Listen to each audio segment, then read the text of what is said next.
Just going to get some hair. I'm just going to separate this all. There we go. I'm going to make a kind of small to medium size one. We've got some fine hair nets here. I'm just going to take those out. One in there.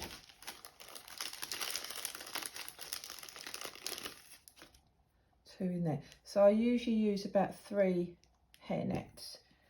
So we're just going to kind of shape this round. So it's got to the kind of shape that you want of a hair net.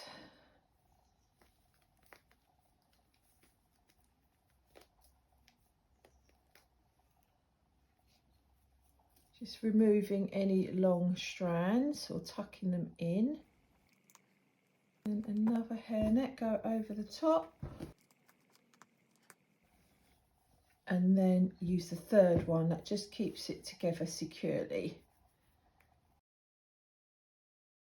So that's me and my hair pad I've just made.